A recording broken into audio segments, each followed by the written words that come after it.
कई बार मार्केट में टहलते हुए दिख जाती थी। उससे नजरें मिलते ही पहले इधर उधर भागती, फिर अपने आप उस पर जाकर टिक जाती थी।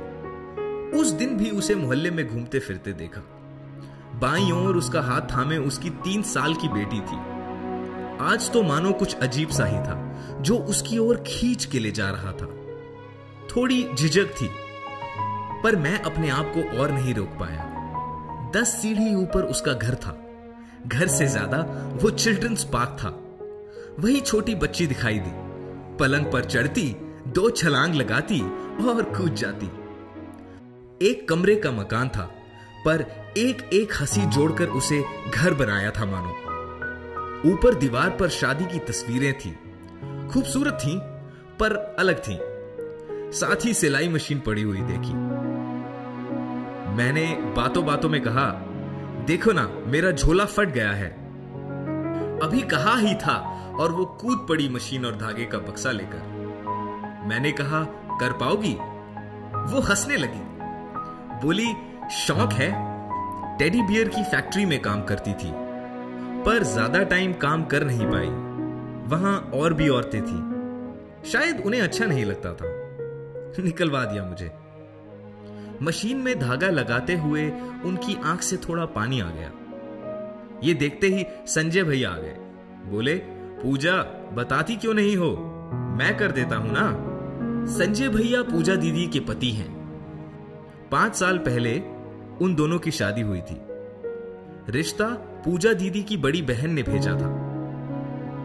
संजय भैया शुरू से ही थोड़े शर्मीले थे, पर मन के बड़े पक्के थे। पूजा दीदी की पूरी कहानी सुनने के बाद भी उनसे एक बार मिलकर फाइनल करना चाहते थे। इन दोनों की कहानी अब मोहल्ले का बच्चा बच्चा जानता है।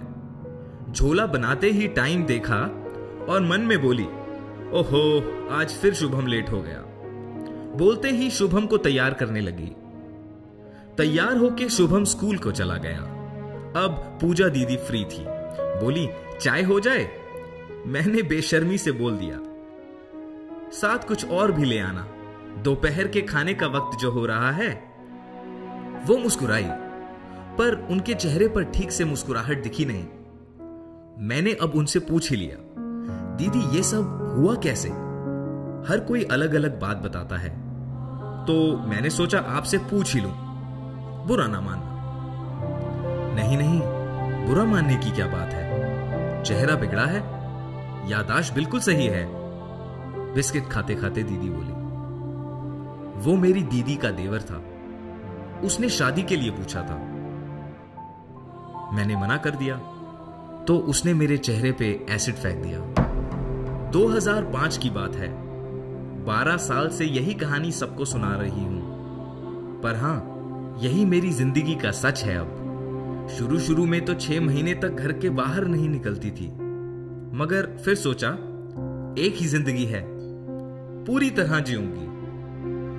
उसे 7 साल की कैद मिली थी, पर उसके घर वालों ने पैसे खिला के उसे 2 साल में ही छुड़वा लिया। उसके बाद उसे नशे की लत लग गई। रिश्तेदारी थी ना, तो पता लगता रहता है। पर मैं तो कहूंगी कि मेरे पति के साथ और बच्चों के साथ मैं बहुत खुश हूं। जिंदगी ने मुझे इतना सब कुछ होने के बावजूद दूसरा मौका दिया है। उसे तो सख्त सजा होनी चाहिए थी। आपने अपील नहीं की? मैंने कहा, अरे दीदी की रिश्तेदारी थी ना, क्या ही कर सकते हैं। जब मैं सबसे ज्यादा दुखी थी, तब मेरी एक सहेली घर आई। वो मुझे चर्च लेके गई एक दिन। तब से मुझे चर्च जाके बहुत ही सुकून मिलता है। वो दिन भी याद है जब मैं अटैक के बाद सबसे पहली बार बाहर गई थी। लोग ऐसे देख रहे थे। मैं सोच रही थी कि कब धरती फटेगी और कब मैं उसमें समाऊंगी। अब ऐसा नहीं है। मैंने अपने आप को, अपने नए चेहरे को अपनाया, और मेरे आसपास वालों ने भी। और क्या चाहिए? दीदी फिर से मुस्कुराई, बोली, खाना खाओगे?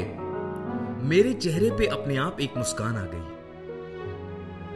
रोजमर्रा की जिंदगी में हम कितने ही लोगों से मिलते हैं, सबसे कुछ ना कुछ सीखते हैं, मगर आज पूजा दीदी से सबसे बड़ी सीख मिली जिंदगी की।